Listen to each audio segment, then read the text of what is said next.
What's up, everybody? It's the Pirate Stacker coming at you with my fun show haul. I know I breezed through it pretty fast on my fun show video on the day.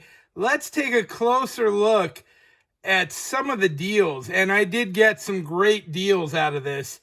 Let's take a look at some of those deals and go from there. Show you some pricing as well as what the values are. I actually did the homework last night. I got everything put together on my handy dandy flip pad here.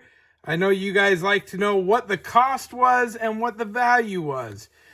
So let's start off. First of all, I did get some silver. Now, if you watch my videos before, you know that my silver bullion goal for the year, as it's not a focus for me, is only 30 ounces. And I want to keep that stuff simple, generic, cheap, just stacking weight. So 10-ounce bars would be nice. 1-ounce rounds at the right price, also nice. Let's start with these guys. This is Elemental Bullion. And these guys are a wholesaler. And I've already got my fingerprints all over this thing, which is awful. Good thing it's bulk. This is a proof-like round. And if you're talking about dollar cost average, well, this is free silver. You can't beat free silver. Let me just say that. I went up, let him know I was a content provider, was checking out their amazing bars, and he was like, hey, shout us out. Boom. You got it, buddy. 2 free ounces of silver. I'll take that all day. I'm off to a hot start. Next up, still looking at bullion. I want to keep this in frame. I want to have a nice little pile going.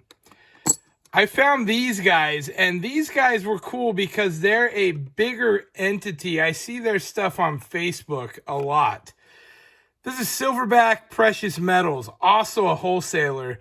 And these guys right there, slices, bars, rounds, and shot. And here is their logo, which is awesome. Silverback Precious Metals. Look at the scar on his eye. That's a killer round for a generic round. These guys also had the cheapest price I came on at the show. $26.50 for this generic round. I saw lots of 28s and 29s. $26.50. Best price at the show. They also had this 1-ounce round. Again, proof-like finish on that. Just a mirror. And that's a beautiful round, right? So $26.50 for each of those. Great price in my book for what it is right now. And that's generic silver for the stack. I love it. Dig it. Another goal for the new year. This is me trying to stay on track, by the way. You go to a show this big, and there's a million things to buy, and you do not have enough money. Neither do I. Especially neither do I. So I tried to keep on track. I knew my gold goal for the month, being a 1/4 ounce, was totally shot because I spent all my money on slabs. But I did find a smoking deal on a 1/10 ounce Britannia, $205. It is gold. Look, if I'm going to fail at my 1/4 ounce challenge, I'm going to walk away with 10th ounces as a secondary hit, right? I mean, it's a loss, but it's still gold in the stack. So I got a 10th ounce for the month of January. I'm not a total failure. That's a great deal. Slabs. I was after Morgan's. I'm trying to fill date sets. Before I go there, I did get this guy. PCGS invited everybody that had a registry or had submitted for grading. You got invited to a cocktail party. It was 2 hours long. They had a nacho bar, open, free alcohol. The food was good, all kinds of cakes and goodies. I did not partake in any of that. I had a Diet Coke and a water. I know, Pirate's boring in his old age. I'm trying to be healthy, guys. So they did give you, when you walk through the door, this sample slab. Kind of cool. 2022 1/4 and, a free slab. I'll take it all day. So that was nice. Now, Morgan's. Let me tell you my strategy with Morgan's because I know it drives some people crazy. I know that key dates are the way to go. You want as rare a coin as you can get. And I spent $1,000 right here in front of you. And I know a lot of you are like, you should have bought one $1,500 coin for $1,000. If only it worked that way. It really doesn't. When you get into the key dates, they're less at the tables, and they tend to hold those premiums better. So it's hard to get things under retail. Now, I was shopping for dates because I am trying to not overlap. I am trying to make a date set. I was really going to focus on NGC, but when you find deals in PCGS, you're like, why not? I also like, on the higher end coins, PCGS, because it just is, everybody likes PCGS. So if I'm going to throw $400 at a coin, I like it being in a PCGS slab if possible. So I was really looking for Morgan dates to fill my date sets. Value, I don't have gray sheet, guys. I look at the PCGS and NGC number, and I try and buy below that. Period. The end. That's my theory. If I can buy 25 or 30% below the PCGS retail number, that's great. On top of that, if I can get that coin with some eye appeal, some tone, that's added value to me. So I think I'm doing okay. Let's start it right off. 1889 PCGS MS63. This coin is nothing to write home about. Common date, that's it. However, this books at PCGS's price $130. I paid $65. This also has a smoking gold backside. That's beautiful. So to me, a blast white coin's nice. A smoking backside or tone color makes it even nicer. So the big plus on this, it's $130 on book. I got it for $65. That to me was a screaming deal. And I did buy that with another coin to make that deal happen, which was this one right here. This is an 1887 Philadelphia. Now this has a little tone on it. Another common date. You're like, Pirate, why are you buying common dates? Well, this was $65, but valued price guide sheet at $96.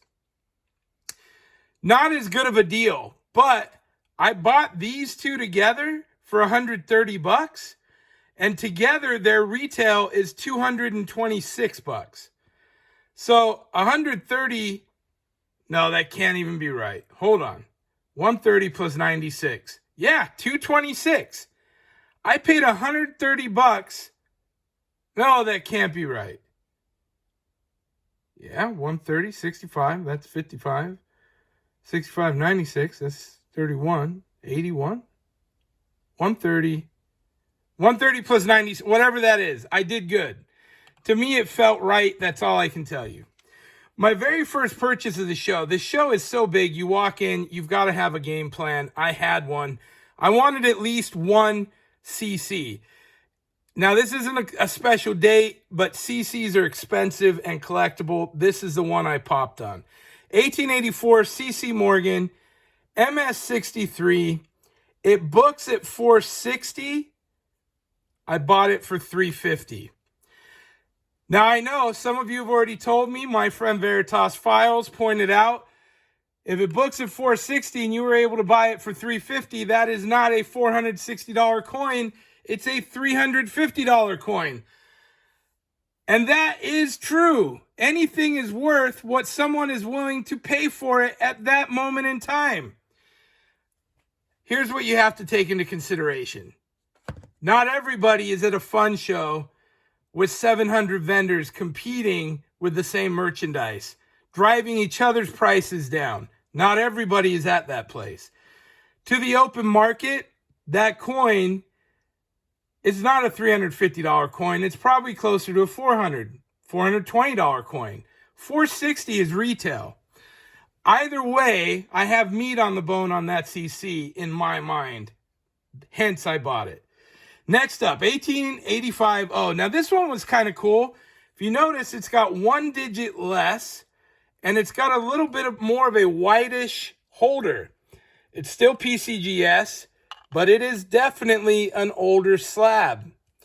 So this coin here is a 1885 MS64, and immediately you're struck by the tone. Toning is beautiful. Turn it every which way. It's got color, and guess what? It has it on the back too. Smoking. I love it. This coin books at $155. I bought it for $100. To me, no brainer. Great coin. Last but not least, in the PCGS, this is the best buy that I had.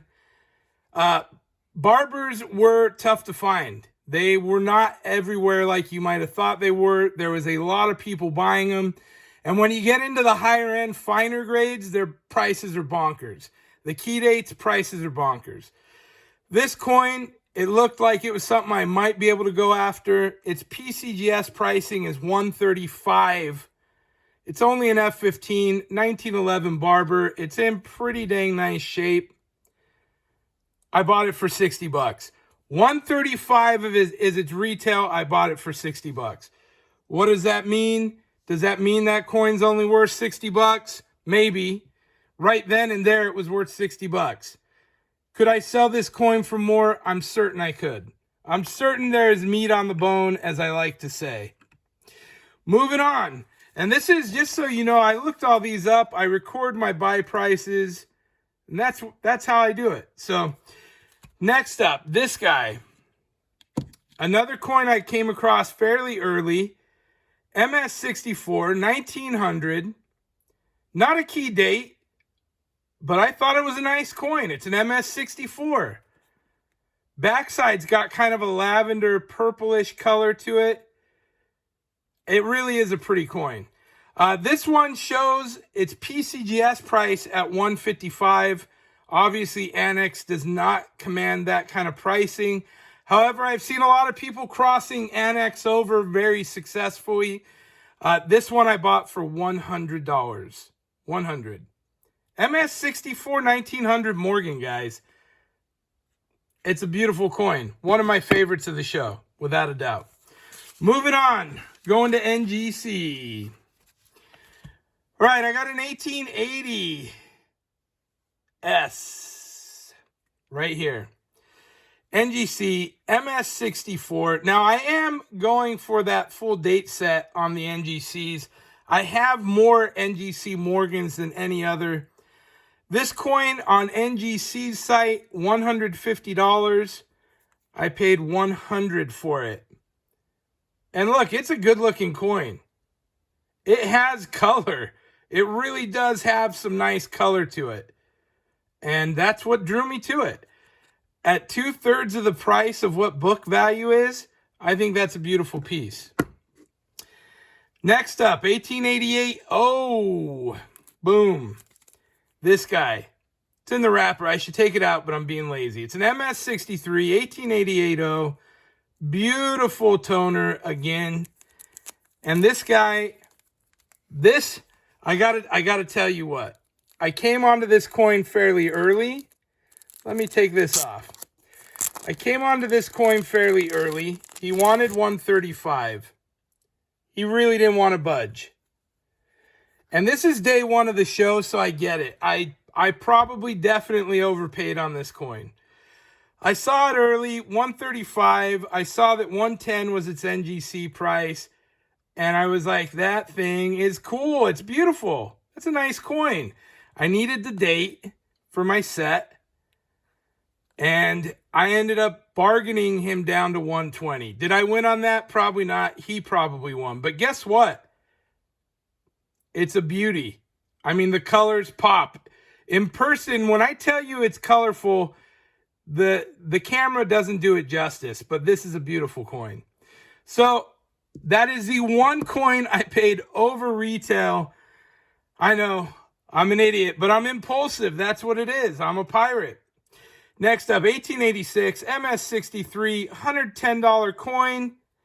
I bought it for $80 because of boom. Look at that gold. This looks like a gold piece. This coin's bonkers. It obviously sat in an album. Blast white on top. Boom. It's as gold as you've ever seen. Yellow beauty. I mean, it just is stunning from every angle. Again, to me, great value. So for all of these that you see, all the slabs, I paid $1,040 for all those slabs. They're valued in the lookup at $1,501. I basically paid a third less for the group in value, and I got what I consider to be some very beautiful specimens out of it, which makes me very happy. For me, I think this was a total win. I did also submit 10 coins for 10 US coins for grading, 10 US coins for foreign, as well as my bullion pickups in the silver and gold. Tell me how I did. What do you think about that? Prices, money spent, did I do good? Did I waste my money? Should I have one nice slab here? I got to tell you, I know that that's smart. One nice $1,000 key date. The problem is I'm just too impulsive. I want quantity. I want to play with it still. Look, I'm new to numismatics still. I love seeing piles of slab boxes. I love seeing this all over my house. I love going through them, thumbing through, looking at them. It's just a lot of fun for me. That's my trip to the fun show. I hope you enjoyed it. Thank you all for watching. We'll see you next time. Pirate out. Arghhhhh.